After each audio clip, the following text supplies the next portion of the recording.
இயேசுவில் அன்பு சகோதர சகோதரிகளே, ஆண்டவர் நாமத்திற்கு சோத்திரம். தினம் ஒரு ஜப வழியாக பேசிக்கொண்டிருப்பது உங்கள் அன்பு சகோதரன் பிரபு.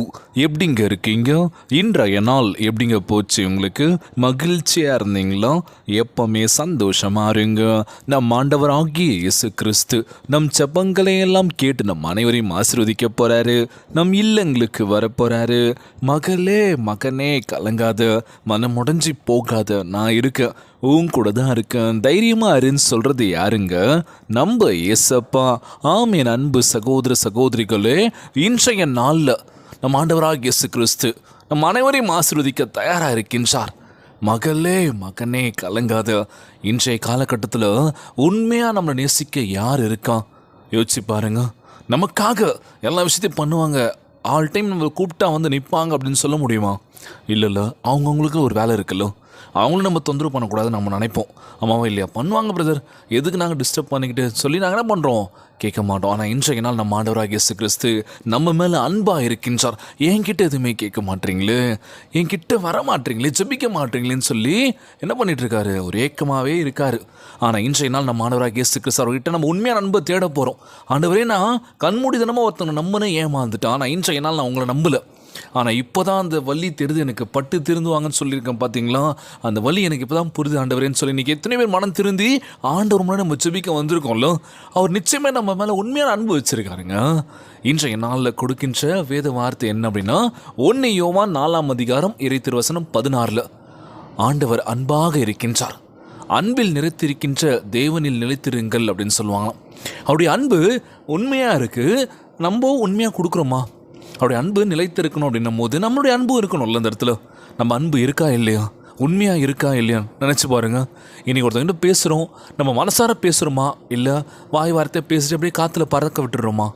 அப்படி தான் நடந்துகிட்ருக்கல பிரதர். உண்மையாக இருந்த என்ன பிரதர் பிரயோஜனம்? எதுவுமே இல்லை பிரதர். நமக்கு தான் எல்லா அடியும் விழுது. பட்டுட்டான். இதுக்கப்புறம் பேசினா என்னன்னா என்ன, ஒன்ட்டு உடம்பு முடிச்சிட்டா வேலை முடிஞ்சிச்சு, அவ்வளோதான். ரொம்ப நம்ம க்ளோஸ் ஆகிட்டோம் அப்படின்னா பிரச்சனை யாருக்கு? நமக்கு தான் அப்படின்னு சொல்லி இன்றைக்கி ஒதுங்கி வாழ்ந்துட்டுருக்கோம்ல. அதெல்லாம் வேணாங்க, அன்பாக இருங்க, அவ்வளோதாங்க. எதிரியாக இருந்தவன் நம்ம நேசிக்க பழகணும், மன்னிக்க கற்றுக்கணும் அப்படின்னு சொல்லுவாங்களாம். என்ன பிரதர் நீங்கள் இப்படி சொல்கிறீங்க? உண்மையாக அது தாங்க. 1000 விரோதிகள் வரட்டும், 1000 எதிரிகள் இருக்கட்டும், பிரச்சனை இல்லை. அவங்களுக்காக ஜெபிக்கலாமே, அவங்களும் நம்ம அன்பாக இருக்கலாமே. அவங்களுக்கு தெரியல நம்மளை பற்றி, ஆனால் ஒரு நாள் இல்லை ஒரு நாள் நம்ம வாழ்க்கையில் உயரும் போது தெரியும், ஐயோ நம்ம இப்படி எதிர்த்து நின்ட்டோமே, நம்ம இப்படி பேசுகிறோன்னு சொல்லி ஃபீல் பண்ணுவாங்கள்ல. ஸோ நம்ம என்ன பண்ண போகிறோம்? அன்பை கொடுக்க போகிறோங்க. அன்பை ஷேர் பண்ணுங்கள் எல்லாருக்கிட்டையும். அவங்க கொடுப்பாங்கன்னு எதிர்பார்க்காதீங்க, நம்ம கொடுக்கலாமே. நம்மக்கிட்டே இருக்குல்ல, கண்டிப்பாக ஷேர் பண்ணலாம். இன்றைய நாள் நம்ம ஆண்டவராகிய இயேசு கிறிஸ்து நம்மளை தொட்டு ஆசீர்வதிக்க போகிறாரு. மகளே மகனே கலங்காத, மனமுடைஞ்சி போகாத, உற்சாகமாறு அப்படின்னு சொல்லிட்டு இருக்காராம். இன்றைக்கி நம்ம ஒரு விஷயம் யோசிக்கணும் அப்படின்னு வச்சுக்கோங்களேன். ஒருத்தர் நம்மளுக்கு கெடுதல் பண்ணிட்டானா என்ன பண்ணுவோம்? நம்ம என்ன பண்ணுவோம்? திரும்பி நம்ம ரிவெஞ்ச் எடுப்போம். எனக்கு இப்படி பண்ணிட்டல, விடமாட்டேன், உன்னை சும்மா விடவே மாட்டேன், நான் பார் எப்படி பண்ண போகிறேன் பார், நீ பண்ணது கொஞ்சம் தான், நான் பண்ணது இன்னும் வேறு லெவலில் இருக்குன்னு சொல்லி என்ன பண்ணுவோம்? பழிக்கு பழி வாங்குகிற ஒரு குணம் நமக்கு இருக்குல்ல.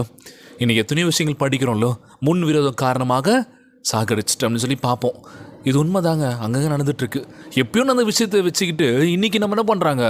அடித்து சாகடிச்சிடுறாங்க, ஆளே இல்லாமல் பண்ணிடுறாங்கல்ல. காரணம் என்னன்னு கேட்கும்போது, அப்போ பண்ணாங்க, இப்போ நான் பழி தீர்த்துட்டேன், அவ்வளோதான், முடிஞ்சிச்சுல்ல. இதெல்லாம் வாழ்க்கை, விட்டுருவோங்க, பார்த்துக்கலாங்க, மன்னிப்போம் மறப்போம் வாழ்க்கையில் அப்படின்னு சொல்லி இன்றைய நாள் ஜெபம். ஆண்டவரிடத்தில் நம்ம கண்ணீரும் கவலமாக ஜெபிக்கின்ற ஒவ்வொரு வேலையும் சரி, நமக்கு நிச்சயமாய் நம்ம வாழ்க்கை நிலைமை மாற்றுவாருங்க. அது மட்டும் இல்லாமல் நேற்று தினம் கமெண்ட் பண்ணியிருந்தாங்க, பிரதர் என் கணவருக்காக ஜெபியுங்கள் பிரதர், அவர் மனம் திருந்தி வாழணும், அவருக்குள்ளே இருக்க விஷயங்கள் மாற்றி அவர் நல்ல ஒரு மனிதனாக இருக்கணும் அப்படின்னு சொல்லி கேட்டிருந்தாங்க. அவர் பேர் போடல, நெக்ஸ்ட் டைம் பேர் போடுங்க, கணவர் பேர் என்னன்றது கண்டிப்பாக ஜெபிக்கிறேன். அவருடைய கணவருக்காக நம்ம ஜெபிக்கலாம். அவருக்கு எந்த பிரச்சனை இருந்தாலும் சீக்கிரம் ஆண்டவரே அந்த பிரச்சனைலேருந்து விடுதலான ஒரு வாழ்க்கை கொடுங்க, அவங்க குடும்பங்களையும் ஆசீர்வதிங்கன்னு சொல்லி நம்ம ஜெபிக்க போகிறோம். கமெண்ட் பண்ணுற ஒவ்வொரு உறவுகளுக்காக நம்ம ஜெபிக்கலாம். தினம் ஒரு ஜெபங்களை கேட்டுட்ருக்க என் அன்பான உறவுகள் எல்லாருக்காகவும் ஜெபிக்கலாங்க. சோர்ந்து போகாதீங்க, உற்சாகமாக இருங்க, தினந்தோறும் ஜெபியுங்கள் சொல்லிட்டு இருக்க. வேதத்தை வாசியுங்கள். யாருமே நம்ம நேசிக்க இல்லை, நம்ம கூட இல்லைன்னு வருத்தப்படாதீங்க. நம்ம ஆண்டவராகிய இயேசு கிறிஸ்து உண்மையாக நமக்கு இருக்காருங்க. அவர் நம்ம ஒருபோதும் விட்டு போக மாட்டார். நம்ம தான் அவர்கிட்ட வரத்துக்கு நம்ம தயங்கணுமே தவிர, அவர் நம்ம கூட தான் இருக்கார். அவரை தேடுங்க, தினந்தோறும் ஜெபியுங்கள். வாழ்க்கை நிலைமை கண்டிப்பாக மாற போக்கின்றது. இன்றைய நாள் ஜெபம், உலகில் வாழ்கின்ற எல்லாருக்கும் நம்ம ஜெபிக்க போகிறோங்க. ஒவ்வொரு குழந்தை செல்வங்களுக்காக ஜெபிக்க போகிறோம். கணவன் மனைவிக்குள்ளே எவ்வளோ பிரச்சனைகள் போயிட்டுருக்கு, அந்த பிரச்சனைலாம் இருக்கக்கூடாதுன்னு நம்ம ஜெபிக்க போகிறோம். மருத்துவமனையில் பார்க்குறீங்க எவ்வளோ நோயாளிகள், எல்லாருக்கும் நம்ம ஜெபிக்க போகிறோம். ஜெபத்திற்குள்ளாக பயணிப்போமா? எங்களை மிகவும் அதிகமாய் நேசிக்கின்ற அன்புள்ள ஆண்டவராகிய இயேசுவே, இன்றைய நாள் வாக்குறுதி வசனத்திற்காக நன்றி ராஜா. ஆண்டவரே, உம்மிலும் உம்முடைய அன்பிலும் நாங்கள் நிலைத்திருக்க உதவி செய்வதாக நீர் கொடுத்திருக்கின்ற வாக்கு தத்துவத்திற்காக நன்றி ஆண்டவரே. உம்முடைய ஆசீர்வாதங்களை பெற்று வாழ்வில் மிகப்பெரிய உயரத்துக்கு போக ஜெபிக்கிறோம்ப்பா. எங்களை ஒருபோதும் கைவிடாதீங்க ராஜா. உம்முடைய பரிசுத்த ஆவியானவர் எங்கள் இருதயத்தை மாற்றி உம்முடைய பரிபூர்ண அன்பினால் அதை நிரப்ப வேண்டும் என்று கேட்கிறேன் ஏசப்பா. ஆண்டவரே, நீர் எங்களில் நிலைத்திருக்க வேண்டும் என்று விரும்புகின்றோம் அப்பா. ஆகவே அனுதினமும் உம்மிலும் உம்முடைய அன்பிலும் நிலைத்திருக்க எங்களுக்கு ஆசீர்வாதத்தை கொடுக்க வேண்டும் என்று கேட்கிறேன் ஏசப்பா. எங்களோடு கூட இருங்க ராஜா. எங்களை ஒருபோதும் கைவிட்டாதீங்கப்பா. நாங்கள் யாரை நம்பி இல்லை ஆண்டவரே, உங்களை மட்டுமே நாங்கள் நம்பி இருக்கோம். எங்கள் வாழ்க்கை நிலைமை மாற்றுங்க ராஜா. நாங்கள் எப்பொழுதும் அன்பாக நடந்து கொள்ள வேண்டும் என்று கேட்கிறேன் ஏசப்பா.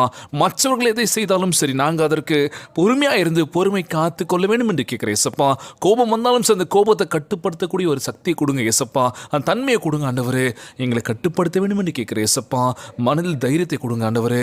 எந்த ஒரு விஷயம் இருந்தாலும் சரி, தைரியமாக எதிர்த்து நிற்க வேண்டும் என்று ஒரு மன வலிமை கொடுக்க வேண்டும் என்று கேட்கிறேன் ஏசப்பா. உங்களுடைய ஆசீர்வாதங்கள் பெற்று வாழ்வில் நாங்கள் வெகு தூரம் போகணும் ஆண்டவரே. யார் என்ன தடுத்தாலும் சரி, நீங்கள் எங்களுக்கு இருக்கீங்கன்னு சொல்லி உங்கள் நம்பிக்கையோடு நாங்கள் வாழ்க்கையில் ஒவ்வொரு விஷயத்தை பண்ணும்போது நீங்கள் இருப்பீங்கன்னு ஒரு நம்பிக்கை எங்களுக்கு இருக்கு ஏசப்பா. அந்த நம்பிக்கை தாங்கன்னு சொல்லி கேட்குறோம் ஆண்டவரே. இந்த ஜெபத்தை கேட்டுக்கொண்டிருக்கின்ற அன்பு சகோதர சகோதரிகள், என் அன்பான உறவுகள் எல்லோரையும் பார்த்துக்கோங்கப்பா. என் கணவருக்காக செபிங்கன்னு சொல்லி கேட்டிருந்தாங்க. அவருடைய கணவருக்காக செபிக்கிறேன். அவருக்கு எந்த பிரச்சனை இல்லாமல் ஆரோக்கியமான உடல் தர வேண்டும் என்று கேட்கிறேன் ஆண்டவரே. ஒவ்வொரு குடும்ப உறவுகளுக்காக செபிக்கிறேன் ஏசப்பா. ஒற்றுமையுடன் சமாதானத்தோடு இருக்க வேண்டும் என்று கேட்கிறேன் ஆண்டவரே. ஒவ்வொரு குழந்தை செல்வங்கள் உடல் தெம்பும் வலிமை தர வேண்டும் என்று கேட்கிறேன் ஆண்டவரே. கணவன் மனைவிக்குள்ள ஒற்றுமை தர வேண்டும் என்று கேட்கிறேன் ஏசப்பா. எல்லோரையும் பார்த்துக்கோங்கப்பா. யாருக்கு இந்த கஷ்டங்கள் துன்பங்களை கொடுத்துறாதீங்க ராஜா. நோய் நொடியினால் அவதிப்பட்டு கொண்டிருக்கின்ற ஒவ்வொரு சகோதர சகோதரிகளை உமது கரங்களால் தொட்டு நோயில் அகற்றி போடுவீராக. உம்மால் கூடாத காரியம் ஒன்றுமில்லை ஆண்டவரே. எல்லோரையும் பார்த்துக்கோங்கப்பா. இன்றைய நாள் ஜெபம் இயேசுவின் விலையேற பெற்ற நாமத்தினாலே ஜெபிக்கின்றேன் நல்ல பிதாவே, ஆமேன் ஆமேன். இயேசுவுக்கே புகழ், இயேசுவுக்கே நன்றி. மரியே வாழ்க. God bless you all.